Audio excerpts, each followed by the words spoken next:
The morning sun was barely peeking over the hills when Lucy heard the mail truck rumbling down her gravel driveway. She wiped her hands on her old jeans and walked out to meet the postman, hoping for good news but expecting another bill she couldn't pay. "Morning, Lucy," said old Pete, the mailman who'd been delivering to Willow Creek Ranch for 20 years. His face looked serious as he handed her a thick envelope. "This one's from the bank." Lucy's heart sank as she took the envelope. Her hands shook a little as she tore it open right there by the mailbox. The words hit her like a punch to the stomach. Final notice of foreclosure. 30 days. That's all she had left to come up with $50,000, or she'd lose everything her daddy had worked his whole life to build. She stood there for a long moment, staring at the paper while the morning wind rustled through the oak trees her grandfather had planted. This ranch wasn't just her home, it was her history, her family's legacy, and the only life she'd ever known. Her daddy had passed 2 years ago, leaving her with more debt than she knew how to handle, and a stubborn determination to keep the ranch running no matter what. Lucy walked back to the house slowly, her mind racing. She'd already sold most of the cattle, pawned her mother's jewelry, and taken on 3 part-time jobs in town. Nothing seemed to make a dent in the mountain of debt that had piled up during her father's long illness. The medical bills alone had wiped out their savings, and the ranch hadn't been profitable in years. She sat down at her kitchen table and pulled out a notebook that had become her constant companion, filled with numbers, calculations, and desperate plans that never seemed to add up to enough. The coffee in her cup had gone cold hours ago, but she sipped it anyway, trying to think of some miracle that might save her home. That's when she heard the sound of a truck engine coming up the drive. Lucy looked out the window and saw a dusty, blue pickup she didn't recognize. The truck was old but well-maintained, with a horse trailer attached to the back. She watched as a tall man stepped out, wearing worn jeans, scuffed boots, and a cowboy hat that had seen better days. Lucy stepped onto her front porch, curious but cautious. The man walked toward her with an easy stride, tipping his hat politely. When he got close enough to speak, "Ma'am, I'm Ben Carter," he said in a deep voice that carried just a hint of a southern drawl. "I saw your ad in the paper about needing a ranch hand." Lucy blinked in surprise. She'd placed that ad 3 weeks ago when she still had hope of earning enough money to save the ranch. The pay she'd offered was so low that no one had bothered to respond. She'd forgotten all about it until now. "The job doesn't pay much," she said honestly, studying his face. He had kind eyes, she noticed, and the sort of weathered hands that came from years of hard work. "I can barely afford room and board." Ben nodded slowly, looking around at the ranch with the eye of someone who knew what he was seeing. The fences needed repair, the barn roof had a few missing shingles, and the pastures could use some attention. But underneath the neglect, he could see the bones of a good operation. "Room and board sounds fine to me," he said, surprising her again. "I'm not looking to get rich, just need a place to stay and some honest work to do." Lucy felt a flicker of hope, followed immediately by suspicion. In her experience, when something seemed too good to be true, it usually was. "You got references?" Ben reached into his shirt pocket and pulled out a folded piece of paper. "Worked for the Morrison family up in Colorado for the past year. Had to leave when they sold their place to developers." Lucy unfolded the paper and read the glowing recommendation. The letterhead looked official, and the phone number was real. She could call to check if she wanted to. But something in Ben's manner made her inclined to trust him. Maybe it was the way he looked directly at her when he spoke, or how he'd removed his hat respectfully when introducing himself. "The work's hard," she warned him. "This place has been running on a shoestring for too long. Everything needs fixing, and I can't afford to hire help for most of it." "I'm not afraid of hard work," Ben replied simply. "Been doing it my whole life." Lucy made a decision that would change everything, though she had no way of knowing it at the time. "All right, Mr. Carter. The job's yours if you want it. There's a small apartment above the barn. Nothing fancy, but it's clean and has running water." "That'll do just fine," Ben said, and for the first time in weeks Lucy saw him smile. It was a genuine smile that reached his eyes and made her feel a little less alone with her overwhelming problems. What Lucy didn't know was that Ben Carter was carrying secrets of his own. Hidden in his wallet was a bank statement showing an account balance that could have solved all her problems with money left over. He'd been one of the most successful ranchers in Montana before tragedy struck his life and left him wandering the country with no particular destination in mind. 3 years ago, Ben had owned the largest cattle operation in his county. He'd built it from nothing, working 18-hour days and reinvesting every penny back into the land and livestock. He'd been married to his high school sweetheart, and they'd been trying to start a family when fate dealt them a cruel hand. The accident happened on a rainy Tuesday evening. His wife had been driving home from her job at the local school when a drunk driver ran a red light. Ben got the call at the hospital, but by the time he arrived, it was too late. He'd lost not only his wife, but also the baby they'd just found. Out they were expecting. After the funeral, Ben couldn't stand to stay on the ranch they'd built together. Every fence post, every building, every pasture held memories that were too painful to bear. So he'd sold everything, donated a large portion to charity, and started driving with no plan except to get as far away from his old life as possible. He'd been drifting for months, taking temporary jobs, and never staying anywhere long enough to form attachments. But something about Lucy's determination reminded him of his younger self, and something about this struggling ranch called to him in a way he hadn't expected.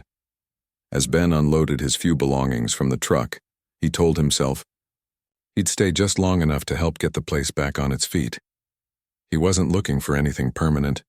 He wasn't ready for that yet. But he also couldn't drive away and leave this brave young woman to face her troubles alone. Lucy showed him around the property, pointing out the various problems and challenges with the matter-of-fact tone of someone who'd learned to face hard truths without flinching. The cattle needed better pasture, the water system needed updating, and at least half the fence line needed to be rebuilt from scratch. "I know it looks pretty rough," Lucy said as they walked back toward the barn. "But my daddy always said this. Land had good bones. He believed it could be profitable again with the right care and attention." Ben could see what her father had meant. The soil was rich, the water sources were reliable, and the layout of the property was well designed for efficient cattle operations. With proper management and some investment, this place could indeed be profitable again. "Your daddy was right," Ben said, and he meant it. "This is good land. It just needs some love and hard work." That evening, as Lucy cooked a simple dinner for two instead of one for the first time in months, she found herself cautiously optimistic. Maybe with Ben's help, she could at least improve the ranch's condition enough to get a better price when the bank forced her to sell. It wasn't the miracle she needed, but it was something. Ben ate dinner quietly, complimenting her cooking and asking thoughtful questions about the ranch's history and operations. He was a good listener, Lucy noticed, and he had the kind of practical knowledge that could only come from years of real experience. After dinner, as Ben walked back to his apartment above the barn, he stood for a moment looking up at the stars. They were the same stars he'd looked at from his porch in Montana, but somehow they looked different here. Maybe it was because he was no longer running from his past. Maybe he was finally ready to think about some kind of future, even if he couldn't imagine what that might look like yet. Inside the farmhouse, Lucy was washing dishes and trying not to get her hopes up too high. She'd learned the hard way that life had a way of taking away the things she cared about most. But for Yi, the first time in months she wasn't facing her problems completely alone, and sometimes that was enough to keep going for another day. Ben started work before sunrise the next morning. Lucy woke to the sound of hammering and found him already repairing the loose boards on the barn door. He'd made coffee in the main house kitchen and left a steaming cup waiting for her on the counter. "You don't have to start this early," she said, wrapping her hands around the warm mug. "The work will still be there after breakfast." "Habit," Ben replied, not looking up from his work. "Besides, the weather's supposed to turn later today. Better to get the outside work done while we can." Lucy had to admit she was impressed. Most of the hired hands she'd known over the years were more interested in taking breaks than getting up before dawn to start working. But Ben seemed genuinely focused on getting things done right. Over the next few days, she watched him tackle project after project with a quiet efficiency that amazed her. He fixed the water pump that had been acting up for months, repaired 3 sections of fence that had been held together with wire and hope, and somehow managed to get the old tractor running better than it had in years. "Where'd you learn to fix engines?" Lucy asked one afternoon, watching him work under the hood of their ancient pickup truck. "My dad was a mechanic before he got into ranching," Ben said, wiping grease off his hands with an old rag. "Said every rancher ought to know how to fix his own equipment because you can't afford to call a repairman every time something breaks down." Lucy nodded, thinking of her own father's similar philosophy. "Daddy used to say the same thing. Tried to teach me, but I never had much talent for it." "It's just practice," Ben said kindly. "And having the right tools helps. Some of your equipment just needs a little attention and better maintenance." What Lucy didn't know was that Ben had quietly bought several expensive tools and repair parts with his own money, telling her they were things he'd had in his truck already. He was careful not to spend too much at once, not wanting to raise suspicions about where the money was coming from.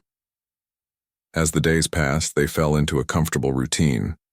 Lucy would handle the bookkeeping and animal care in the mornings while Ben worked on repairs and maintenance.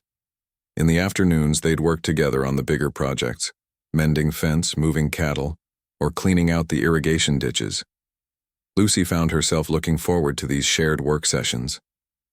Ben was easy company, never trying to take over or make her feel incapable. When she struggled to lift a heavy fence post, he'd simply step in to help without making a big deal about it. When she had a better idea about how to handle the cattle, he listened to her suggestions and followed her lead. "You're good with the animals," Ben observed one day as they moved a small herd to a different pasture. "They trust you." Lucy smiled, watching the cattle follow her lead without resistance. "Daddy always said animals can sense your intentions. If you're calm and confident, they'll cooperate. If you're nervous or aggressive, they'll fight you every step of the way." "Smart man," Ben said. He'd noticed how gently Lucy handled even the most difficult animals. There was an old bull named Thunder who had a reputation for being mean and unpredictable, but he followed Lucy around like a pet dog. "Thunder looks scary, but he's really just lonely," Lucy explained when she caught Ben watching their interaction. "He was Daddy's favorite. I think he misses him too." Ben felt a pang in his chest at the sadness in her voice. He was beginning to understand that Lucy's attachment to this ranch went far deeper than simple ownership. This place held her entire history, all her memories of family and belonging. In the evenings, they'd often end up sitting on the front porch after dinner, too tired to do much besides watch the sunset and enjoy the cool breeze. These quiet conversations became the highlight of Ben's day. Lucy would tell him stories about growing up on the ranch, about her father's adventures and misadventures over the years. "Daddy once tried to raise ostriches," she said one evening, laughing at the memory. He'd read an article about how profitable they could be, bought 6 birds and built a special pen for them. "How'd that work out?" Ben asked, though her expression already told him the answer. "Disaster. Those birds were mean as rattlesnakes and twice as fast. One of them chased Daddy up a tree and kept him there for 2 hours until I got home from school. We ended up selling them to a wildlife sanctuary for about half what he paid." Ben found himself laughing along with her stories, feeling more relaxed than he had in years. Lucy had a gift for finding humor in even the most challenging situations, and her laughter was infectious. "What about you?" Lucy asked one evening. "You must have some good ranch stories from Colorado."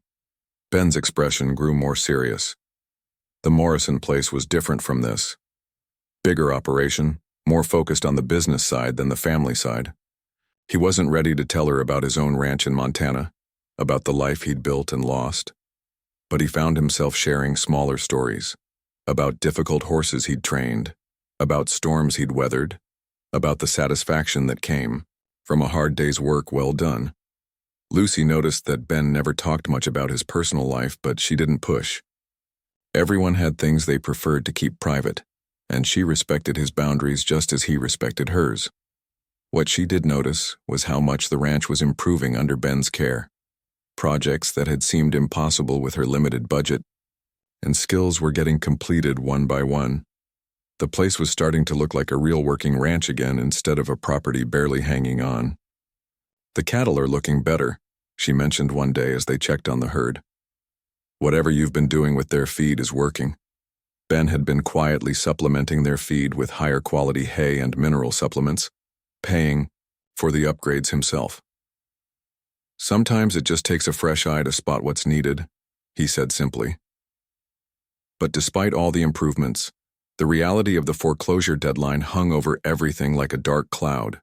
Lucy tried to hide her growing anxiety, but Ben could see it in the way she checked the mail with dread each morning, and how she stayed up late working on the books, trying to find some solution that didn't exist. 2 weeks into Ben's employment, Lucy received another letter from the bank. This one was a courtesy reminder about the upcoming foreclosure date. 15 days left. She sat at the kitchen table that evening, staring at the letter while her dinner grew cold. Ben found her there, when he came in from checking on a cow that had been acting sick. "Bad news?" he asked gently. Lucy handed him the letter without a word. Ben read it quickly, his jaw tightening as he took in the harsh official language and the final deadline. "There has to be something we can do," he said, sitting down across from her. Lucy shook her head tiredly. "I've tried everything. The bank won't extend the loan and I don't qualify for any other financing. I've got maybe $3,000 to my name and that's not going to make a dent in $50,000. Ben's hands clenched into fists under the table. He had the money to solve this problem sitting in his bank account, earning interest while this good woman faced losing everything. The urge to write her a check was almost overwhelming. But he knew Lucy well enough by now to understand that she would never accept what she'd see as charity. She was proud, independent, and determined to solve her own problems. If he revealed his wealth now, she'd probably assume he'd been playing games with her, leading her on while he watched her struggle. What about selling some of the land? He suggested carefully. Keep the house and maybe enough acreage for a small operation. I've thought about that, Lucy said. But the way the property is laid out, selling part of it would make the rest almost worthless for ranching. And the only people interested in buying are developers who want to tear everything down and build houses. They sat in silence while both lost in their own thoughts. Ben was trying to figure out a way to help without destroying the trust they'd built. Lucy was trying to accept that her time at Willow Creek Ranch was coming to an end. I should start looking for somewhere else to go, she said finally. After the foreclosure, I'll need to find a job and a place to live. Where will you go? Ben asked, though the question made his chest feel tight. I don't know yet. Maybe back to town, try to find work at one of the stores or restaurants. I've got some savings that should last a few months if I'm careful. The thought of Lucy leaving, of this ranch being sold to developers who would destroy everything her family had built, made Ben feel angry and helpless. But more than that, the thought of not seeing her every day, of not sharing meals and conversations and quiet evenings on the porch, made him realize something that took him completely by surprise. He was falling in love with her. The realization hit him like a physical blow. He'd thought he was done with love, that his heart had been buried with his wife 3 years ago. But Lucy had somehow brought it back to life without him even noticing. Her strength, her kindness, her determination, to keep fighting even when everything seemed hopeless, all of it had worked its way past his defenses. Maybe something will work out, he said quietly, not trusting himself to say more. Lucy looked at him with a sad smile. You're an optimist, Ben Carter. I like that about you. If only she knew, Ben thought, how much power he had to make her optimism justified, and if only he could figure out a way to use that power. The days were getting shorter and the foreclosure deadline was getting closer. Lucy found herself working longer hours, trying to squeeze every possible penny out of the ranch operations. She'd wake up before dawn and work until well past sunset, pushing herself harder than ever before. Ben watched her growing exhaustion with increasing concern. She was losing weight, had dark circles under her eyes, and seemed to jump at every unexpected noise. The stress was eating her alive, and he felt helpless to do anything about it. You need to slow down, he told her one afternoon when he found her mucking out stalls in the blazing heat, even though he'd already told her he'd handle that chore. Can't slow down, Lucy replied without looking up. Too much to do. The work will still be here tomorrow, but you won't be any good to anyone if you collapse from exhaustion. Lucy straightened up, wiping sweat from her forehead with the back of her hand. I'm fine, Ben. Just trying to make sure everything's in good shape for whatever comes next. They both knew what whatever comes next meant. In 8 days, the bank would take possession of the ranch. Lucy had started making lists of what she could take with her and what would have to stay. The thought of leaving behind the rocking chair where her father used to sit every evening, or the kitchen table where 3 generations of her family had shared meals, was almost too painful to bear. That evening, Ben found himself pacing around his small apartment above the barn, wrestling with a decision that kept getting harder to avoid. He'd been carrying around his bank statements for days, pulling them out and staring at the numbers that could solve everything, then putting them away again when he imagined Lucy's reaction.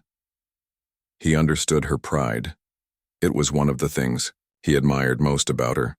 But pride was a luxury she couldn't afford right now, and he was running out of time to find a way to help her that she'd be willing to accept. The next morning brought more bad news.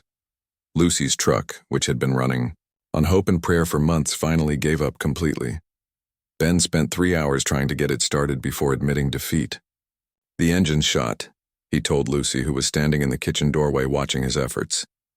It's going to need a complete rebuild, and that's more money than the truck's worth. Lucy nodded calmly, but Ben could see her hands shaking slightly as she poured herself another cup of coffee. I guess I'll be borrowing your truck for trips to town if that's okay. Of course it's okay. But Lucy, how are you going to get around after... He couldn't finish the sentence. After I lose this place? Lucy's voice was steady, but there was a brittleness to it that worried Ben. I'll figure something out. I always do. But Ben could see that her usual optimism was cracking under the weight of one problem after another. That afternoon, while she was in town trying to buy groceries with the last $20 in her wallet, he made a decision. He drove to the bank and asked to speak with the loan officer handling Lucy's foreclosure. The man, Mr. Peterson, was polite but firm when Ben asked about the possibility of extending the deadline or working out some kind of payment plan. I'm sorry, but we've already extended this loan twice over the past 2 years, Peterson explained. The bank has been more than patient, but we have our own obligations to consider. What if someone else wanted to take over the loan? Ben asked carefully.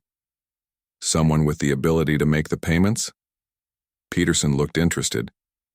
Is Miss Cooper considering selling to a private party? That would certainly be preferable to foreclosure from everyone's perspective. Ben left the bank with forms for loan assumption and transfer of ownership, his hands sweating as he gripped the steering wheel. He was taking a huge gamble, but he couldn't stand by and watch Lucy lose everything when he had the power to prevent it. The problem was figuring out how to approach her with his offer. Every scenario he imagined ended with Lucy feeling betrayed or manipulated. She'd trusted him as an equal, shared her struggles and fears with him. How could he now reveal that he'd been hiding the very thing that could have solved all her problems from the beginning? That evening, the weather turned stormy. Rain pounded against the windows while lightning lit up the sky. Lucy was in the barn checking on the animals when a particularly loud thunderclap spooked one of the horses. The big gelding reared up and knocked Lucy backward into a stall door. Ben heard her cry out from his apartment and came running. He found her sitting on the barn floor, holding her shoulder and trying not to cry. Are you hurt? He asked, dropping to his knees beside her. Just bruised, I think, Lucy said, but her face was pale and she was clearly in pain. Ben helped her to her feet and insisted on driving her to the emergency room in town. The doctor confirmed it was just a bad bruise, but the bill for the visit was $300 that Lucy didn't have. On the drive home, Lucy finally broke down. All the stress, fear, and exhaustion of the past weeks came pouring out in a flood of tears that she couldn't control. Ben pulled the truck over to the side of the road and gathered her into his arms, letting her cry against his shoulder while the rain drummed on the roof. He stroked her hair and murmured soothing words, feeling his own heart break for what she was going through. I can't do this anymore, Lucy sobbed. I'm so tired, Ben. I'm tired of fighting and struggling and watching everything fall apart no matter how hard I try. I know, Ben said softly. I know you're tired, but you're stronger than you think and you're not fighting alone anymore. Lucy pulled back to look at him through her tears. You've been so good to me, Ben. I don't know what I would have done these past weeks without you. But after next week, when the bank takes this place, I won't even be able to pay you what little I owe you. You don't owe me anything, Ben said, and he meant it. What he owed her was far greater than any wages. She'd given him hope again, made him feel alive for the first time in years. Lucy studied his face in the dim light from the dashboard. Why have you stayed? You could find work anywhere. Probably. For better pay and easier conditions. Why here? Why me? Ben's heart was pounding as he realized this might be his chance to tell her at least part of the truth.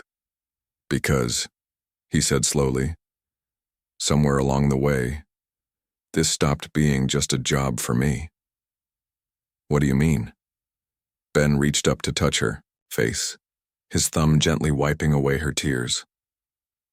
I mean, I care about you, Lucy. More than I should. More than I planned to. I mean, I can't imagine being anywhere else but right here. Lucy's breath caught in her throat. She'd been trying not to read too much into the growing closeness between them, telling herself that Ben was just being kind to someone in a difficult situation. But the look in his eyes now was unmistakable.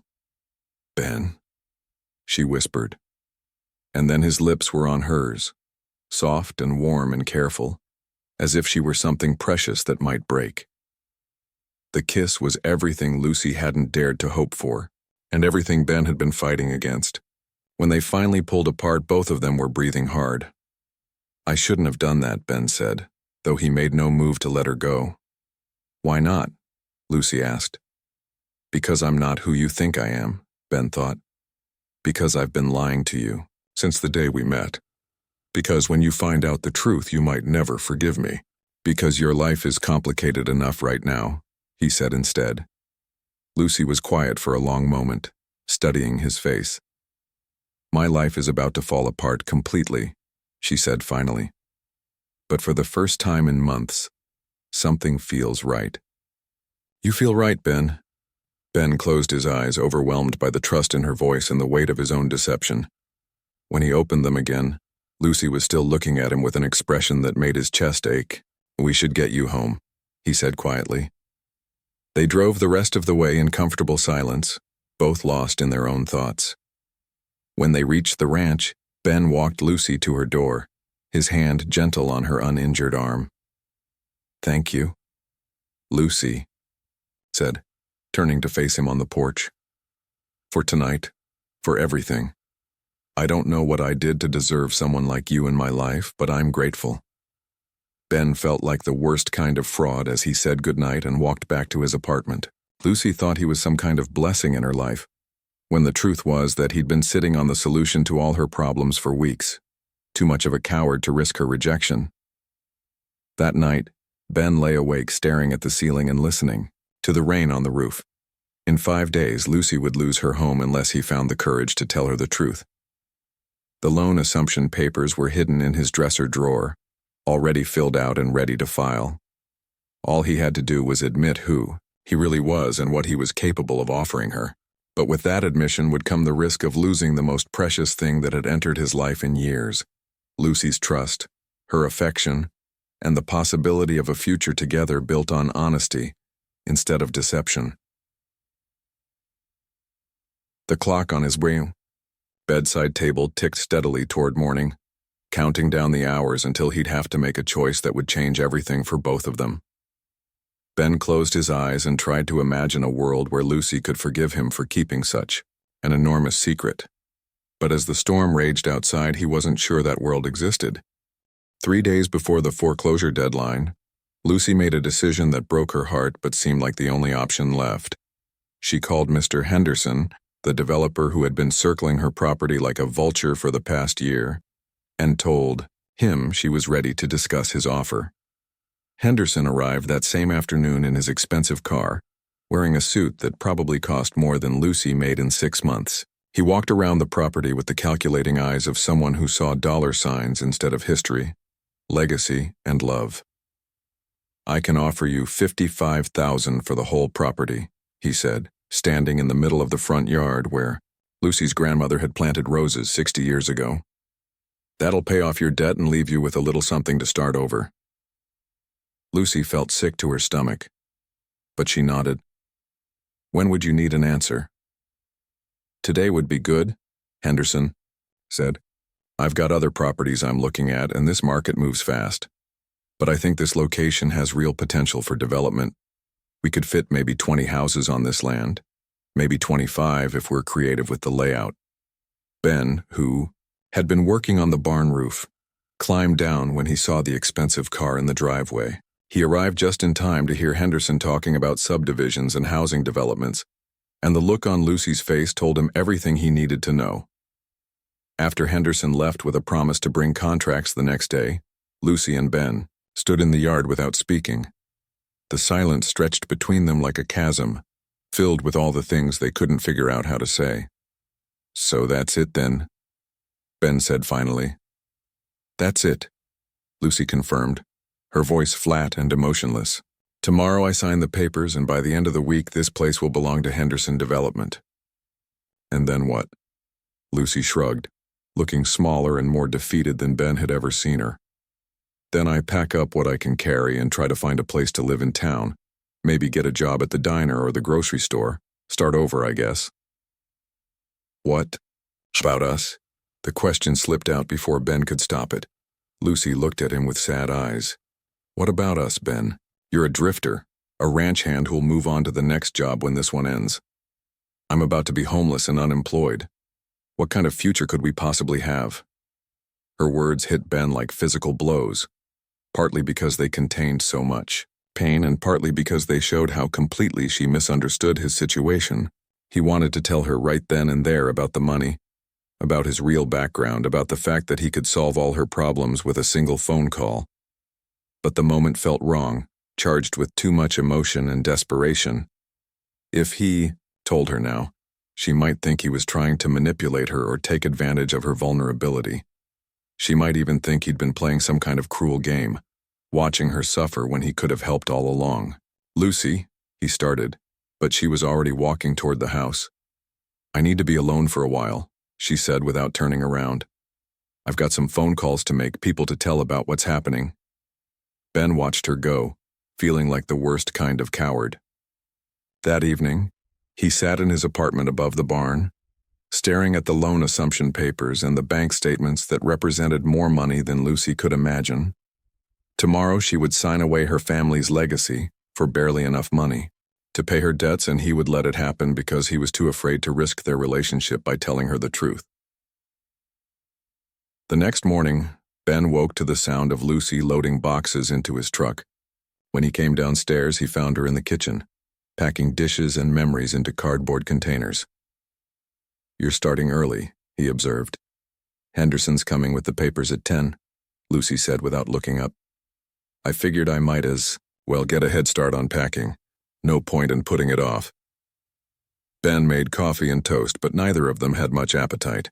They moved around each other in the kitchen like strangers, the easy companionship of the past weeks replaced by an awkward formality that felt worse than anger would have. At 9:30, Ben made an excuse about checking the cattle and left the house. He couldn't stand to watch Lucy sign those papers, knowing that he had the power to stop it but lacked the courage to speak up. He was in the far pasture when he heard Henderson's car in the driveway.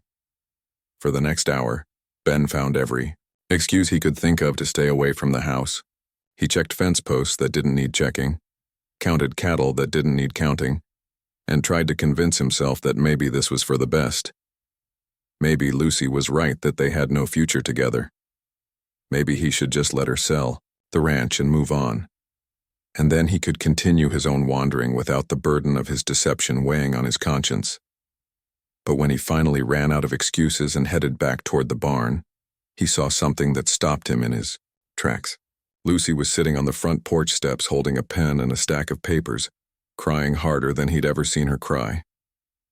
Ben approached slowly, not sure if she wanted company or solitude. When she looked up and saw him, her face was streaked with tears and full of a grief so deep it took his breath away. I can't do it, she said in a broken voice. I've been sitting here for 20 minutes trying to sign these papers, and I just can't make myself do it. Ben sat down beside her on the steps, close enough to offer comfort but not so close as to crowd her. Why not? Because this place isn't just a piece of property, Lucy said, gesturing toward the house and barns and pastures that stretched out before them. It's my grandfather's dream, my father's life's work, my whole history. When I sign these papers, I'm not just selling land. I'm erasing 3 generations of my family's legacy. So don't sign them, Ben said quietly. Lucy laughed bitterly. Right, and then what? In 2 days, the bank takes it anyway, and I don't even get enough money to pay off the debt. At least this way I can start over with a clean slate. There might be other options. What other options? Lucy's voice was rising with frustration and despair. I've tried everything, Ben. I've called every bank in 3 counties, looked into every loan program, sold everything I could sell. There are no other options. Ben felt his heart pounding as he realized this was his moment. If he was going to tell her the truth, it had to be now. But before he could find the words, Lucy continued talking, and what she said next made his blood run cold. I keep thinking about what you said the other night, about caring for me. And I want you to know that I care for you too, Ben. More than is probably smart given the circumstances. She paused, wiping her eyes with the back of her hand. But I also know that whatever this is between us, it can't survive what's about to happen. You'll move on to another job, another place, and I'll be starting over from nothing. It's better if we end this now before it gets any more complicated. Lucy, you don't understand. No, I do understand, she interrupted. I understand that sometimes caring about someone means letting them go. And I understand that I'm about to lose everything I've ever cared about, so I might as well get used to it. Ben stared at her, horrified by what she was saying. She was planning to push him away along with everything else, convincing herself it was for his own good. The thought of losing her, of watching her disappear from his life because she thought she was doing him a favor, was unbearable. What if I told you that you don't have to lose everything? He said desperately. What if I told you there was another way? Lucy looked at him with tired eyes. There is no other way, Ben. I've looked everywhere, tried everything. Sometimes, you just have to accept that you can't save something, no matter how much you love it. That evening, after Henderson had left with unsigned papers and promises to return the next morning for a final decision, Ben found Lucy in the barn. She was sitting in the hayloft, where they'd shared their first kiss, staring out at the sunset, through the big doors. I'm leaving tomorrow, she said without turning around when she heard his footsteps on the ladder. What do you mean, leaving? I mean, I'm packing up my truck and driving away. I can't watch them tear this place down, and I can't watch you leave either. So I'm going to leave first. Ben felt panic rising in his chest. Where will you go? I don't know yet. Maybe back east, where I've got some distant cousins. Or maybe west, see the ocean for the first time. Does it matter? Yes, it matters, Ben said, climbing up into the loft to sit beside her. It matters to me. Lucy finally turned to look at him, and the sadness in her eyes nearly broke his heart. You're a good man, Ben Carter. You deserve better than to be tied down with someone else's problems. What if I want to be tied down? Ben asked. What if I want to help you solve your problems instead of running away from them? You can't solve these problems, Lucy said firmly. Nobody can. I owe $50,000, and I don't have $50,000. It's that simple. Ben took a deep breath, knowing that this was his last chance to tell her the truth. But before he could speak, Lucy stood up and brushed hay off her jeans. I should go finish packing, she said. Henderson will be back in the morning, and I want to be gone before he gets here. That night, Ben sat in his apartment with the loan, papers spread out on his small table. Tomorrow morning, Lucy would drive away from Willow. Ben didn't sleep at all that night. He spent the hours pacing his small apartment, picking up the loan papers and putting them down again, rehearsing conversations that never sounded right in his head. By the time the sun started to rise, he'd made his decision. He was going to tell Lucy everything. The sound of a truck engine starting in the yard made his heart race. Ben looked out his window and saw Lucy loading the last of her belongings into his old pickup truck. She was leaving, just like she'd said she would, and if he didn't act now, he'd lose her forever.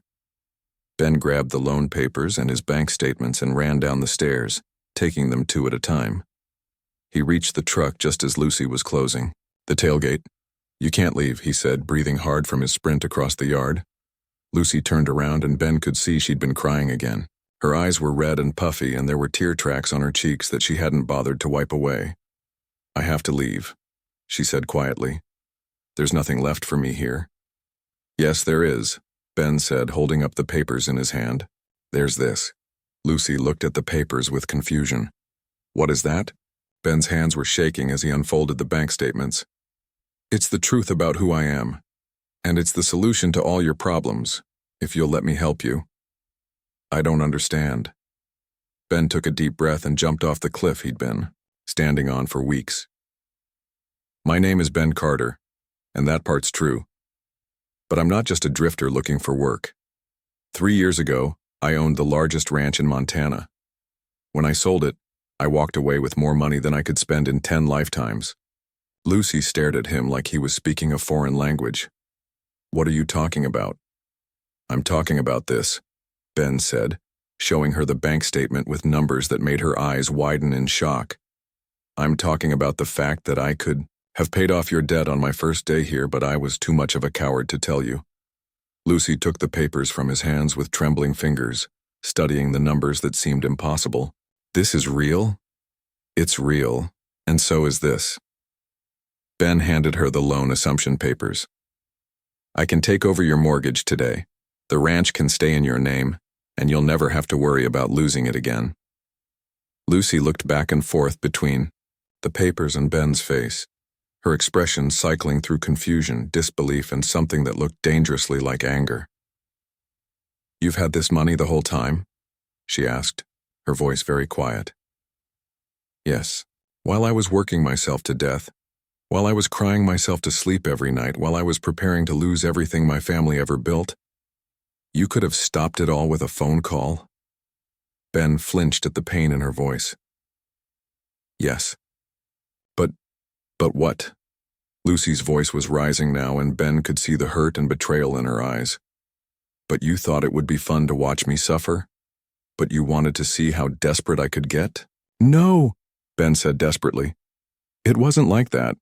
I wanted to help from the beginning, but I knew you were too proud to accept charity from a stranger. And then, as we got to know each other, I was afraid you'd think I'd been lying to you or playing games with you."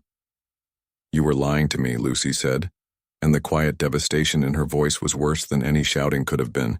"Every day, every conversation, every time you watched me worry about money you could have handed me without even noticing it was gone. All of it was a lie." Ben felt his world crumbling around him. This was exactly what he'd been afraid of, the look of betrayal and hurt that was breaking his heart. "Lucy, please listen to me. I know I should have told you sooner, but I was falling in love with you, and I was terrified that—" "Don't."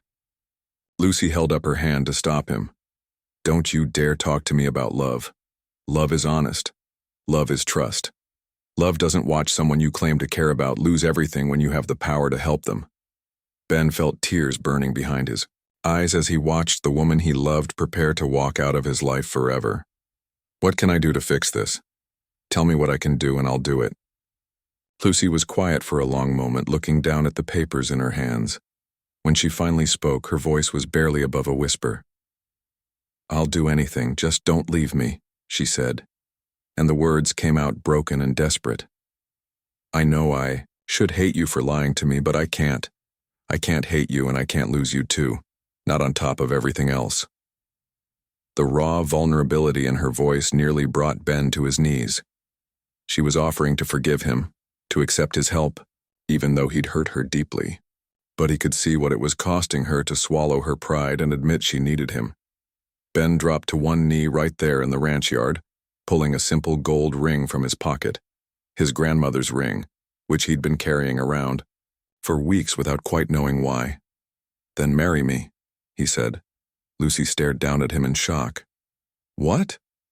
"Marry me," Ben repeated, his voice steadier now. "Not so I can save your ranch.